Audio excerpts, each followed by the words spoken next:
noches y bienvenidos a Las Cosas Como Son.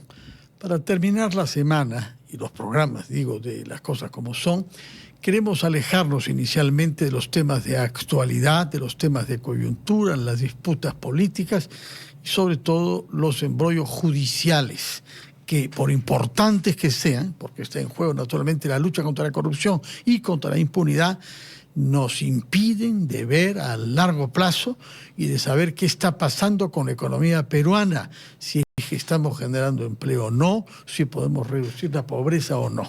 Para eso hemos invitado al economista David Tuesta, quien fue ministro de Economía ya hace 7 años y que se desempeña actualmente como presidente del Consejo Privado de Competitividad. David Tuesta, buenas noches, gracias por estar en RPP. Fernando, ¿cómo estás? Encantado, muchas gracias. Una primera reacción ante las cifras que vienen publicándose sobre las previsiones de crecimiento económico para fin de año, alrededor del 3%, según quien las haga, si es el MEF, si es el Banco Central, si es el Fondo Monetario Internacional, al mismo tiempo que sobre la tasa de inflación y la ortodoxia fiscal, que se debatió mucho hace unos meses, se ha cesado de debatir algo, pero yo quisiera que nos diga qué está pasando con la macroeconomía. Es súper interesante los dos puntos que has señalado y la relación existente, lo que es el crecimiento actual y los pilares de la estabilidad económica, entre ellos los precios, la estabilidad de nuestros precios, ¿no?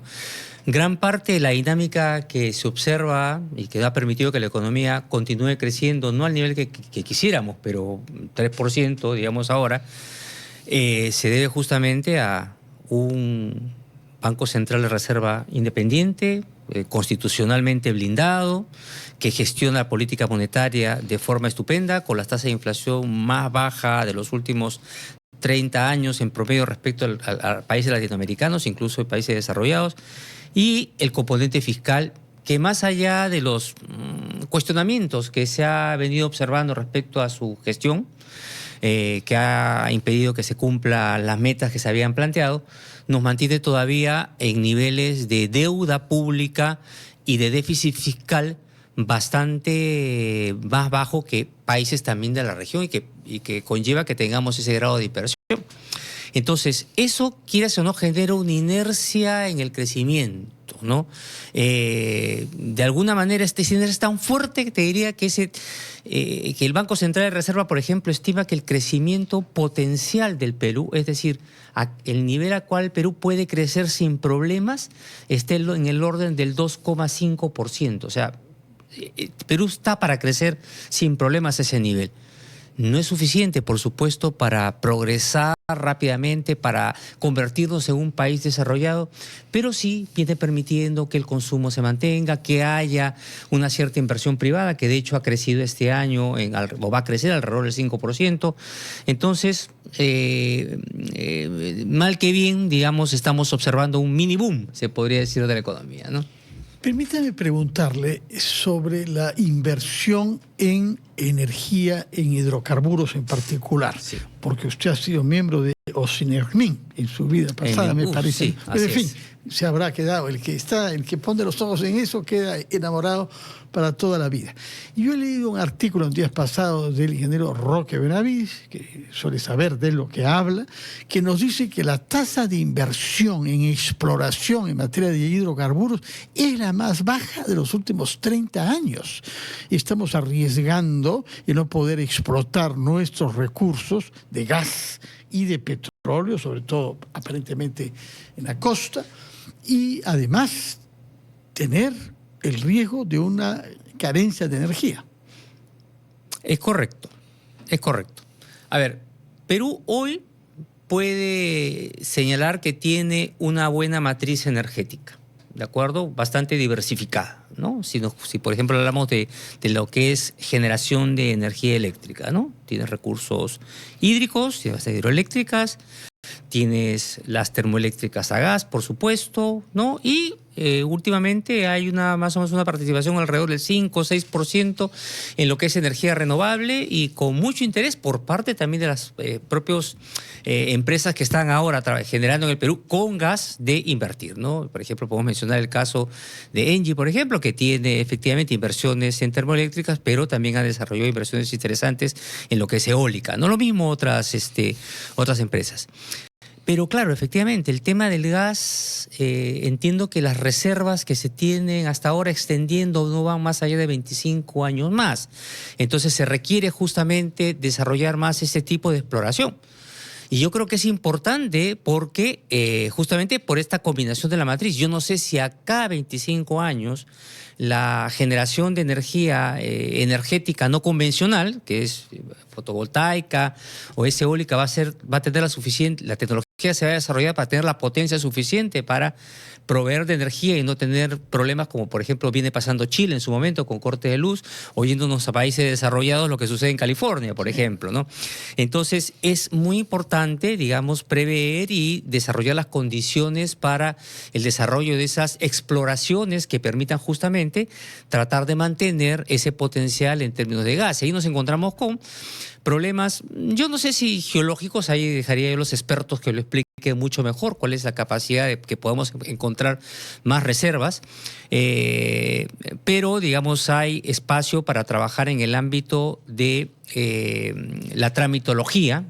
La tramitología cruza transversalmente no solamente a la exploración de hidrocarburos o de gas, afecta claramente al sector de minero, por ejemplo, ¿no? Donde los tiempos se triplican. Lo mismo pasa acá, ¿no? Los trámites de expediente de impacto ambiental que se tienen que hacer, por supuesto, no puede ser posible que devore 3 veces el tiempo de lo que... De nuestros países competidores. Eso corramos el riesgo de dejar de ser el segundo en beneficio de la República del Congo y retroceder. Totalmente. Y parte también de nuestra debilidad institucional está justamente en que no se ha desarrollado los espacios adecuados para solucionar pues, los problemas que se presentan con comunidades que pueden estar alrededor de las zonas que se tienen que explotar, ¿no? O que se tienen que explorar en este caso, ¿no? Entonces yo creo que bien se haría en aprender de cómo países de primer mundo, caso Sudáfrica, por ejemplo, o países nórdicos, por ejemplo, también, cómo han logrado justamente esa buena convivencia, un desarrollo de un ecosistema positivo para que la exploración, la explotación de recursos energéticos, que cómo no, son invasivos en términos medioambientales. Plantea desafíos ambientales. Exactamente.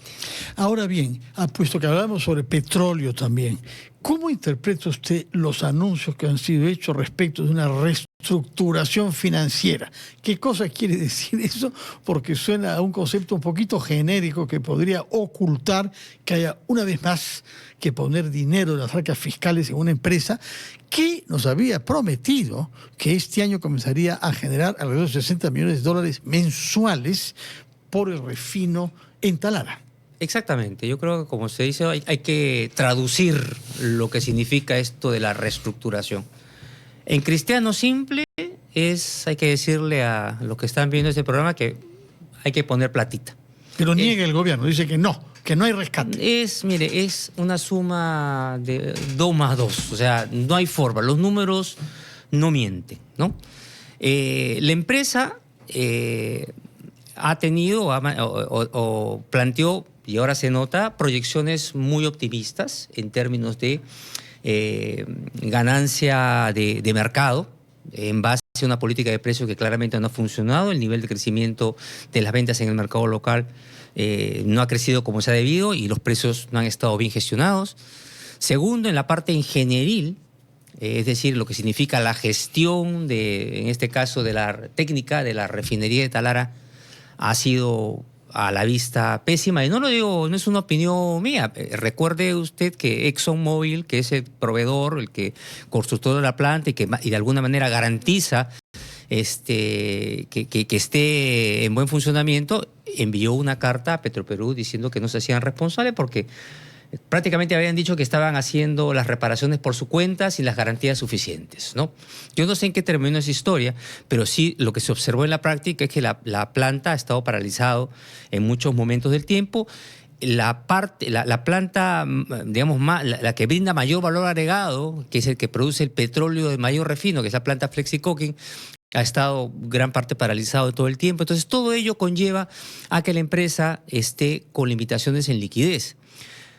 Para ponerlo más claro, Petroperú está endeudado en niveles de 7.000 millones de dólares aproximadamente. De esos 7.000 millones de dólares, tienen que pagar como alrededor de 3.000 millones de dólares a los bonistas, bonos que se emitieron en su momento.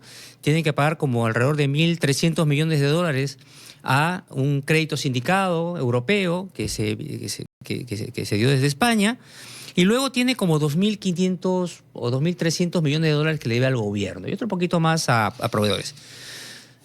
Cuando habla de reestructuración, ¿qué se refiere? Es que no te voy a poder pagar como he convenido. Eso es una reestructuración pura y dura. Al privado, ¿cómo le vas a reestructurar, no? Sucede en casos que tú puedes reestructurar con el privado, o sea, con estos bonistas, pero si en caso se diera, lo mínimo que te exige el acreedor es demuéstrame que vas a pagar a futuro, demuéstrame que estás haciendo esfuerzo de eficiencia, demuéstrame que vas a echar a 40 o 30% de la planilla que es claramente excedente, demuéstrame que vas a vender los activos, recién te puedo creer, para asegurarme que me vas a pagar y no me vas a hacer perro muerto. Entonces por ahí no va a ir porque no se ha avanzado en ninguno de los planes que se había marcado en el momento y que había dejado el anterior director, que por cierto hago un disclaimer en el cual yo participaba en ese directorio. Y la segunda parte, ¿por dónde vas? Entonces voy con el Estado. Y el Estado pues va a tener que darle porque si no la empresa va o puede presentarse en situación de clara insolvencia, ¿no? Insolvencia ya técnica de verdad. Le faltan, yo creo, alrededor de liquidez de unos 1.000 millones de dólares para empezar para superar este bache. Ellos tienen que pagar en este... ¿Para pagar? Sí, digamos, de esos 2.300 millones que te he comentado, que le debe al gobierno, no, la que le debe al Estado, ¿no? Vence ahora en julio. Entonces, lo que vamos a observar seguramente son extensión otra vez de esas deudas. De lo que se debe al Estado. De lo que se debe al los Estado. Privados será más difícil. Sí, ahí yo creo que tarde o temprano, no este año, pero seguramente va a ser la bola de nieve que le van a dejar al siguiente gobierno, es que vas a tener que meterle, ahí sí, más efectivo que... Entre tanto, hemos podido conocer, me imagino usted más que yo, los estados financieros que han sido publicados con la autoridad de la empresa PwC, ¿no? Así es. Explíquenos si la situación es peor de lo que usted temía. Bueno, esos son los estados al 2024, ¿no? En principio se estimaban alrededor de una pérdida alrededor de 800, ha terminado siendo un poco menos, 770. Pero el tema es que miraba de acá para adelante, que miraba en este 2025, ¿no? Producción de 60 millones de dólares mensuales, gracias a la refinería. Sí, pues eso... No estamos viendo. Entonces, ya de ahí nomás te dice que hay un claro desvío de las previsiones financieras también, ¿no? Como consecuencia de este desvío en producción, definitivamente hay un desvío en las predicciones de carácter financiero. Entonces, va a faltar dinero. Entonces... vamos a ver, la noticia va a llegar pronto, ¿no? Y ya desde el momento cada vez que usted revise, cada vez que se ha dado plata a Petroperú, siempre empiezan con esta palabrita, no voy a dar plata, pero sí vamos a reestructurar. De acuerdo. Ahora, ¿la empresa ha hecho los esfuerzos que se esperaban de ella en materia de reducción de gastos de planilla, por ejemplo? Mire, solo tenemos comentarios y declaraciones hechas en determinadas intervenciones, presentaciones, eventualmente. Entonces es muy difícil, es muy difícil tener datos exactos de cómo están trabajando el tema. Sabemos o se ha comentado públicamente que están viendo cómo vender algunos activos, pero no tenemos fecha, cronograma, nada, ¿no? La idea era que esto fuera muy transparente, que casi existiera una consulta casi en línea para todo el ciudadano que puso con mucho esfuerzo el dinero el año pasado para que la empresa siga en pie, de cómo se viene cumpliendo un compromiso, un plan que además, recuerde usted que el directorio renuncia en su momento porque la presidenta directamente no quería aprobar ese plan.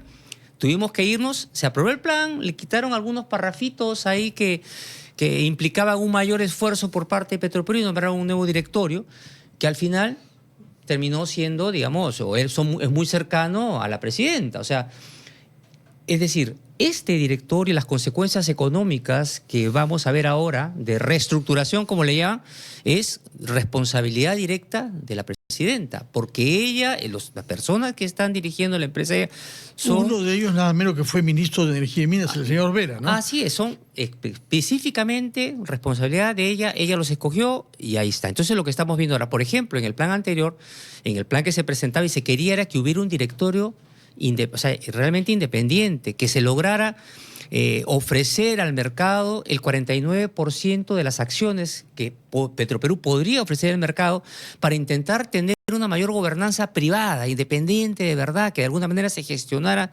adecuadamente los recursos, pero la verdad la presidenta tiene miedo, ¿no?, a que entre el tema privado, ¿no?, ahí por temas ideológicos, ¿no?, por parte de muchos de las que la apoyan en el Congreso, pues son partidos que tienen tatuado el tema de Petroperú, Nacional y ¿no? Entonces yo creo que eso es lo que está y va a impedir, y no sé si en lo siguiente... No se trata de que no sea nacional eventualmente, pero de que abra su capital para poder ser gerenciada de una manera mucho más independiente del poder político. Eso es lo que no se entiende, ¿no? Porque en ningún momento vendiendo el 49% no vendía, no, incluso vendiendo el 10%, que es lo que se pedía, al menos una señal, y de repente darle a ese accionista la capacidad de decidir, de tomar decisiones claves dentro de la empresa, que es bastante factible con un acuerdo de accionistas, y hubiera dado un poco la vuelta y mayor confianza al mercado, hubiera tenido, yo creo, sin duda, una mejor gestión que la que tenemos ahora. Ahora, puesto que menciona usted a la presidenta Dina Boluarte y afirma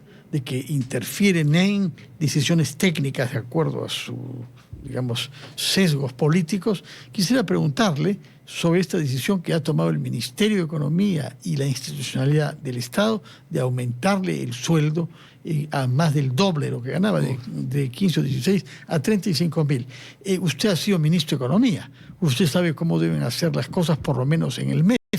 Ahora, tenemos a un ministro de Economía desde hace poco tiempo, el señor Pérez Reyes. Estábamos acostumbrados a verlo como ministro de Transportes y de pronto sale el señor Salardi, que había dado muestras de alguna, digamos, rigor en el manejo del MEF, y entra alguien que tiene menos experiencia en él. ¿Cómo evalúa usted esta decisión en el contexto del juego político de la cúspide del Estado? Sí, yo creo que las decisiones que se han venido observando desde el Ministerio de Economía y Finanzas se han ido apegando más a lo político que a lo técnico, ¿no? Es decir, los ministerios tienen sus decisiones tienen un componente político, por supuesto, ¿no? El libro de texto, ok, te da tus guías, las líneas que tienes que seguir, pero se entiende que en muchos aspectos, en algunos ámbitos, pues tienen que haber consensos, ¿no? Entonces se entiende que no necesariamente todo es en función al libro de texto, ¿no? Pero, por ejemplo, ¿no?, ver al Ministerio de Economía y Finanzas salir a justificar o explicar, vamos a decir entre comillas técnicamente, por qué el sueldo tiene que ser el que se ha marcado, es una cosa inaudita, ¿no? O sea, uno está acostumbrado, o antes el Ministerio de Economía y Finanzas sale a dar declaraciones sobre política económica, la política de crecimiento, el tema de la sostenibilidad fiscal que estamos enfrentando, la mala ejecución del gasto, ¿no? Malísimo, ¿no? El último informe del Consejo Superior de Competitividad, por ejemplo, manifiesta claramente que casi el 50% de los proyectos no se han ejecutado ni un sol de los que tienen presupuesto. Esos son los temas, ¿no? Pero, sin embargo, tenemos que dar una explicación de por qué el sueldo del presidente tiene que estar a un nivel, ¿no? A ver, yo creo que la gran mayoría de personas, creo yo, están de acuerdo con que el sueldo de un presidente, sin ponerle nombre, pues debiera tener un valor mayor, debiera tener cierta coherencia respecto a lo que se paga al resto de funcionarios públicos. Debería por lo menos ganar más, creo yo, que el presidente del Consejo de Ministros. O sea, algo hay por ahí. Pero acá el tema no era ese, ¿no? El tema claramente era que esto era una justificación de por qué le subo el sueldo a la persona ahora, ya y pronto. Y eso es lo que se ve realmente muy, muy mal. Y en todo caso, si era una decisión de política de otro tipo, debería salir a explicar la propia presidenta, o debió haber salido a explicarlo el presidente del Consejo de Ministros, pero no creo que este era un tema para el Ministerio de Economía y Finanzas, y de verdad yo creo que desvía la atención sobre los temas importantes que debería centrarse, como el que te he comentado, de por qué la inversión pública crece pero no se ejecuta, no se gasta donde se tiene que gastar. Ahora, bueno, si es que se hubiera querido técnicamente subir el salario, si hubiera podido tomar en cuenta el malestar de la opinión pública contra la presidenta y decidir de una manera mucho más correcta que eso entre en vigencia para el próximo presidente, ¿no? Esto de hacer leyes, porque acá hay una norma jurídica que se ha elaborado para beneficiarme a mí misma, por más que no sea ella la que dice haber promovido esto, realmente... Sí, le incorpora, o sea, termina de hacer más clara esta visión que se tiene del Ejecutivo, de la Presidencia, de frivolidad, de superficialidad, ¿no? Quiero mi sueldo. Entonces, claro, ¿no? Y a mí lo que me sorprende, también creo que a muchos también nos sorprende, es que no haya nadie en el gabinete que le haya podido decir, presidente, eso está mal. Eso, usted renunció por mucho menos que eso, ¿no? Totalmente, o sea, ese es el punto, ¿no? O sea, yo creo que ya eso se ha olvidado, pero yo creo que cada vez va quedando claro que el que se quiere sentar dentro de ese gabinete no puede decirle no a la presidenta, incluso en las cuestiones más obvias como esto, ¿no? Entonces, tienes ahí todo un conjunto de ministros y ninguno ha podido ser capaz de poner delante, presidenta, esto está mal. Esto a usted además, esto a usted le hace daño, ¿no? A usted y a la credibilidad del Estado. La prueba es la manera como ha reaccionado el Congreso. Vamos a tener una serie de gestiones, diligencias ahí que van a distraer la atención, ¿no? Totalmente. Yo quisiera, para despedirnos, preguntar, usted hace poco dijo que hay demasiadas señales de improvisación que dé el Ejecutivo. Cítenos cuáles son las que teme usted. Bueno, uno, por ejemplo, es la forma como se vienen tomando decisiones en el ámbito fiscal y claramente dejando de lado las debilidades financieras que tienen nuestras cuentas públicas, ¿no? El tema del Foncomún, por ejemplo. Eso es un conejo que ha salido de un sombrero de mago, sí, para tratar de satisfacer la angurria que tienen los gobiernos locales por más dinero para repartir fácilmente, ¿no? Además, dinero sobra en el presupuesto, no ejecutan. Pero claro, ellos lo que quieren es dinero fresco para empezar a repartir rápidamente en nuevos proyectos. Eso es lo que claramente se ve a partir de la cifra, bueno, ¿no? Es una muy mala cosa con la que terminamos. Así es, no hemos hablado sobre minería deliberadamente, porque el próximo invitado es el ingeniero Rómulo Mucho, que usted sabe que hizo lo que podía para evitar que el populismo y la demagogia se impongan en la política minera del gobierno. Lo vamos a recibir después de una pausa